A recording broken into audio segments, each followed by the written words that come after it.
रानी दुर्गावती विश्वविद्यालय में प्रशासनिक अधिकारियों का संकट खत्म होने का नाम नहीं ले रहा है। प्रशासनिक अधिकारियों के टोटे से जूझ रहे विश्वविद्यालय में मंगलवार से एक और अधिकारी कम हो जाएगा। उच्च शिक्षा विभाग ने विश्वविद्यालय की लड़खड़ाई सेमेस्टर प्रणाली को पटरी पर लाने के लिए उप कुल सचिव यशवंत पटेल की 3 माह के लिए विश्वविद्यालय में विशेष नियुक्ति की थी। 3 महीने की अवधि का सोमवार को अंतिम दिन होगा। इसके साथ ही उप कुल सचिव बरकतुल्ला विश्वविद्यालय लौट जाएंगे। मंडला डिंडोरी निवास मार्ग की बसों को 3 पत्ती मुख्य बस स्टैंड से चलाने की मोहलत फिर मिल गई है। महापौर प्रभात साहू द्वारा रविवार दोपहर को ये रियायत देते ही बस ऑपरेटर्स ने 5 दिन से चली आ रही बेमियादी हड़ताल खत्म कर दी।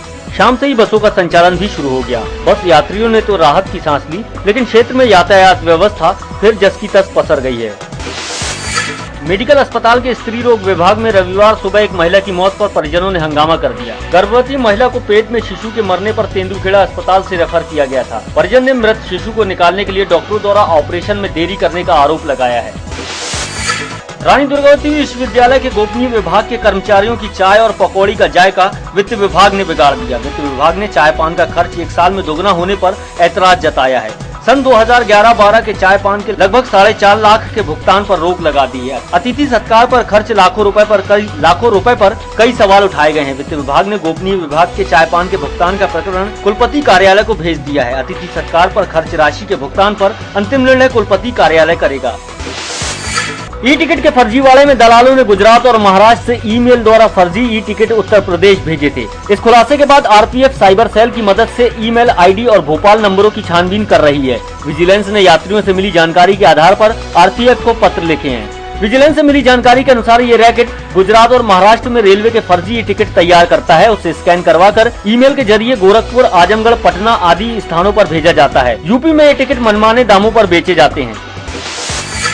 राइट टाउन की बेशकीमती जमीन के मामले में जांच लगभग 1 सप्ताह पूर्व क्राइम ब्रांच की टीम को दी गई थी, लेकिन क्राइम ब्रांच की टीम केस डायरी पर कुंडली मारकर बैठ गई। अभी तक केस डायरी खोली ही नहीं गई। अधिकारी भी क्राइम ब्रांच की इस ढिलाई से सख्ते में है। वहीं सूत्रों का कहना है कि नई जांच टीम पर राजनीतिक दबाव है। ज्ञात हो कि राइट टाउन के बेशकीमती जमीन में हुए फर्जीवाड़े की जाँच में उमती पुलिस को अलग कर दिया गया है। जांच के लिए 10 सदस्यीय विशेष पुलिस दल का गठन किया गया है। 21 जून को मामला दर्ज होने के बाद उमती पुलिस आरोपियों को नहीं पकड़ सकी थी। पुलिस की भूमिका के खिलाफ शिकायतें मिलने के बाद उच्च अधिकारियों ने क्राइम ब्रांच को जांच सौंपने का निर्णय लिया। किंगफिशर एयरलाइंस की दिल्ली जबलपुर फ्लाइट रविवार को अपने निर्धारित समय 8 बजे जबलपुर पहुंची। फ्लाइट आने पर यात्रियों ने राहत की सांस ली। फ्लाइट से आने वाले यात्रियों की संख्या 45 एवं जाने वालों की संख्या 46 थी। विदित हो कि शनिवार को फ्लाइट रद्द हो जाने से यात्रियों को परेशानी उठानी पड़ी थी। सेंट्रल ऑर्डिनेंस डिपो सीओडी से एक्सपायर्ड गोला बारूद बेचे जाने के मामले में चल रहे कोर्ट मार्शल में सोमवार से गवाही शुरू होगी। 506 आर्मी बेस वर्कशॉप में चल रहे कोर्ट मार्शल में गवाही के लिए वर्ष 2011 में सीओडी में तैनात सैन्य अधिकारियों को बुलाया गया है। गवाही के साथ ही प्रति परीक्षण भी किया जाएगा। 15 नवंबर 2011 को सीओडी से 125 mm टैंक की एक्सपायर्ड बमों को कबाड़ियों को बेच दिया गया था। झारखंड के नक्सलियों तक एक्सपायर्ड बम पहुंचने से मामला और भी गंभीर हो गया। इस मामले में लेफ्टिनेंट कर्नल MC पांडे के खिलाफ 3 जुलाई से कोर्ट मार्शल शुरू किया गया है। तेंदुए ने रविवार को फिर रिहायशी इलाके में दस्तक दी। वन विभाग के अनुसार ईडीके स्थित प्राइमरी स्कूल के पास मिले पगमार्क तेंदुए के परगमार्क से मिलते जुलते हैं। तेंदुआ पकड़ने के लिए यहाँ स्थापित पिंजरे में खरोच व मिट्टी के निशान भी हैं। वन विभाग के अमले का कहना है कि आसपास जंगल में तेंदुए के शिकार के लिए पर्याप्त जानवर हैं। इस कारण पिंजरे में बंधा बकरा उसे नहीं ललचा रहा है। प्रदेश उच्च न्यायालय ने भू अर्जन अधिनियम के विहित प्रावधानों की अवहेलना किए जाने के रवैये को आड़े हाथों लिया है। इसी के साथ राज्य सरकार को आवेदक के हक में मौजूदा बाजार मूल्य से मुआवजा अदा करने के निर्देश दिए हैं। इस राहतकारी आदेश में जमीन खराब करने के एवज में 50,000 रुपए क्षतिपूर्ति राशि का भुगतान किए जाने का प्रावधान भी किया गया है। विक्टोरिया अस्पताल के पूर्व CMO BB उपाध्याय ने लाटगंज थाने में शिकायत दर्ज कराई है कि उनके शराबी बेटे ने उनका जीना हराम कर दिया है। लंबे समय से होने वाली मारपीट और मानसिक प्रताड़ना से तंग होकर उपाध्याय ने पुलिस से बेटे के खिलाफ कड़ी कार्रवाई की गुहार लगाई है।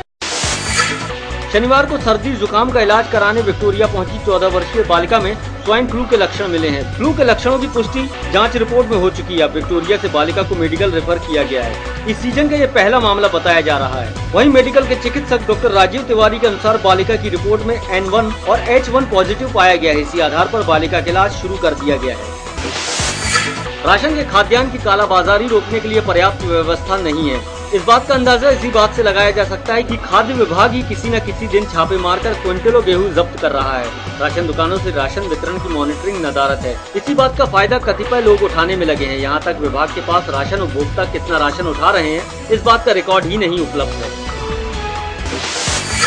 गढ़ा थाना क्षेत्र में दर्जनों अपराधों में लिप्त 2 बदमाशों पर एनएसए की कार्रवाई की गई। पदनपुर बेदी नगर निवासी 2 युवकों पर लूट, बलात्कार, बमबाजी, मारपीट समेत अन्य कई मामले पंजीबद्ध हैं। दोनों आरोपी मदन महल किले में साथी के साथ घूमने गई युवतियों व किशोरियों के साथ दुराचार कर उसके साथी के साथ लूट करते थे, जिनका आपराधिक रिकॉर्ड देखते हुए पुलिस अधीक्षक ने दोनों पर एनएसए की कार्रवाई करने का प्रतिवेदन जिला दंडाधिकारी को दिया, जिसके बाद से कलेक्टर ने दोनों पर राष्ट्रीय सुरक्षा अधिनियम के तहत कार्रवाई करने के आदेश दिए हैं।